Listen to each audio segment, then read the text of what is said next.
ആദ്യം ഒറ്റവാക്കിൽ മറുപടി ഞാൻ പറഞ്ഞു കഴിഞ്ഞു. പണ്ഡിത ലോകം, മുജ്തഹിദുകളായ പണ്ഡിതന്മാർ ആരും തന്നെ ഈ ഹദീസ് ഉദ്ധരിച്ചുകൊണ്ട് ഇന്നേ വരെ അവർ ഇവർ പറയുന്ന ഈ വാദത്തിന് തെളിവായി ഉദ്ധരിച്ചിട്ടില്ല. അഥവാ അള്ളാഹുവിന്റെ റസൂലിനോട് സ്വർഗം ചോദിക്കാമെന്ന് ലോകത്ത് ഇന്നേ വരെ ഒരു പണ്ഡിതനും മനസ്സിലാക്കിയിട്ടില്ല. അതാണ് എനിക്ക് പറയാനുള്ള മറുപടി. മാത്രവുമല്ല, മറ്റ് എല്ലാ തെളിവുകളും ഇതിനെതിരുമാണ്. സ്വഹാബാക്കളെല്ലാം തന്നെ ഈ ഹദീസ് കണ്ടവരാണ്, അറിഞ്ഞവരാണ്. അവരാരും തന്നെ റസൂലുള്ളാഹിനോട് നേരിട്ട് ചെന്നുകൊണ്ട് സ്വർഗം ചോദിച്ചിട്ടില്ല. താബിഇകളോ താബിഇകളോ വഫാത്തിന്റെ ശേഷവും സ്വർഗം ചോദിച്ചിട്ടില്ല. മാത്രവുമല്ല, മുഫസ്സിറുകളൊക്കെ തന്നെ ആയത്തുകളുടെ വിശദീകരണങ്ങളായി എഴുതി വച്ചിരിക്കുന്നത് ഒക്കെ തന്നെ മരിച്ചുപോയ മഹാത്മാക്കളോട് ഉൾപ്പെടെ ലോകത്ത് ആരോടും തന്നെ അത്തരത്തിലുള്ള സഹായങ്ങൾ ചോദിക്കാൻ പാടില്ല എന്നാണ്. കാരണം ഞാൻ നേരത്തെ പറഞ്ഞ റാസിയുടെ ആ ഉദ്ധരണിയുടെ ബാക്കി ഭാഗം ഞാൻ നിങ്ങളെ ഒന്നുകൂടി കേൾപ്പിക്കുകയാണ്. ലിഅന്നഹു ലമ്മാ ശഹിദത്ത് ഫിത്രത്തുഹു അൽ അസ്ലിയത്തു വഖിൽഖത്തുഹു വരീസിയത്തു ഇൻദ നുസൂലിൽ ബലാഇ വല്ലറാഇ വല്ലാഫാത്തി വൽ മഖാഫാത്തി അൻ ലാ മഫ്സഅ ഇല്ലാ ഇലൽ വാഹിദി വലാ മുസ്തഗാസ ഇല്ലൽ വാഹിദ്. മനുഷ്യന്റെ പ്രകൃതിയാണ് അവൻ ആപത്തിലും ഇടങ്ങേറിലും ബുദ്ധിമുട്ടിലുമൊക്കെ അവൻ അകപ്പെടുമ്പോൾ അവന്റെ പ്രകൃതി എന്താണ്?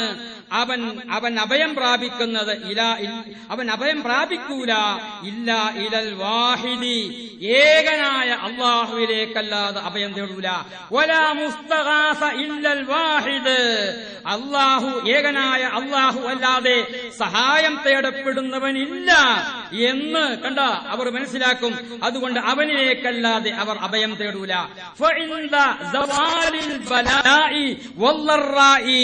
ആ ബുദ്ധിമുട്ടുകളും കഷ്ടപ്പാടുകളൊക്കെ നീങ്ങിക്കഴിയുമ്പോഴോ വജബ, അനിവാര്യമാണ് അൻ യബ്ഖാ അലാ ദാലിക്കൽ ഇഅ്തിഖാദി, ആ അള്ളാഹുവിലേക്ക് തന്നെ മടങ്ങുക എന്ന ആശയത്തിൽ തന്നെ അവർ ഉറച്ചു നിൽക്കണം.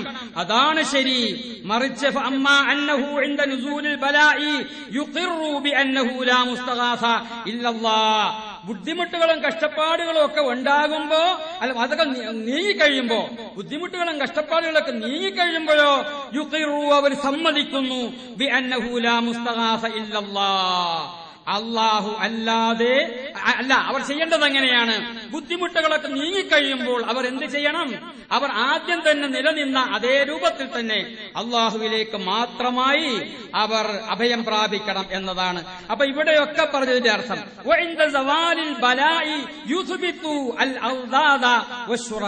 കേട്ടോ, ഇതൊക്കെ വൈരുദ്ധ്യമാണ്. അഥവാ അവർ ചെയ്തുകൊണ്ടിരുന്ന നിലപാടെന്താണ്? അവർക്ക് ബുദ്ധിമുട്ടുകളും കഷ്ടപ്പാടുകളും ഒക്കെ ഉണ്ടാകുമ്പോ അവർ അള്ളാഹുവിലേക്ക് മാത്രം അഭയം പ്രാപിക്കും. അള്ളാഹുവാണ് മുസ്തഗാസ്, സഹായം തേടപ്പെടുന്നവൻ അള്ളാഹു മാത്രമാണെന്ന് അവർ വിശ്വസിക്കുകയും അതേസമയം ആ ബുദ്ധിമുട്ടുകളും കഷ്ടപ്പാടുകളൊക്കെ നീങ്ങിക്കഴിയുമ്പോഴോ അവർ അവരുടെ ആരാധ്യരിലേക്ക് തിരിയുകയും അള്ളാഹുവിൽ ശിർക്ക് വെക്കുകയും ചെയ്യും. വീണ്ടും അദ്ദേഹം വിശദീകരിക്കുന്നു, വൽമാന അന്നഹും അശ്റകൂ ബില്ലാഹി ഗൈറഹു ലിയക്ഫുറൂ ബിമാ ആതൈനാഹും.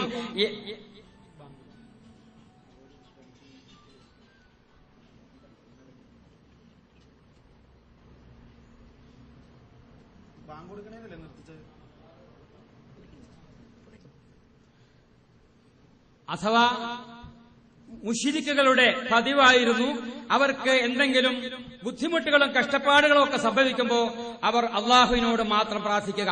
ആ കഷ്ടപ്പാടുകളൊക്കെ നീങ്ങിക്കഴിയുമ്പോൾ അവർ അള്ളാഹു അല്ലാത്തവരിലേക്ക് അഭയം പ്രാപിക്കുകയും അള്ളാഹു അല്ലാത്തവരോട് പ്രാർത്ഥിക്കുകയും ചെയ്യും.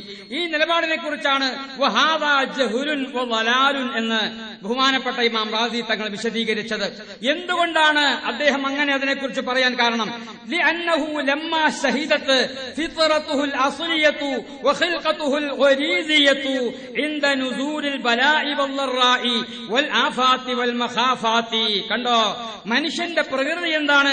മനുഷ്യപ്രകൃതി ബുദ്ധിമുട്ടുകളും കഷ്ടപ്പാടുകളും ഇടങ്ങേറുകളും ഒക്കെ വരുമ്പോ അല്ലാ മഫ്സഅ ഇല്ലാ ഇലൽ വാഹിദി വലാ മുസ്തഗാസ ഇല്ലൽ വാഹിദ് എന്നാണ് അവരുടെ നിലപാട്. അഥവാ അള്ളാഹു മാത്രമേ മുസ്തഗാസുള്ളൂ, അള്ളാഹുവിലേക്ക് മാത്രമേ അഭയം തേടാൻ പറ്റുകയുള്ളൂ. മറിച്ച് ഫഇൻദ സവാലിൽ ബലാഇ വല്ലറാഇ വജബ.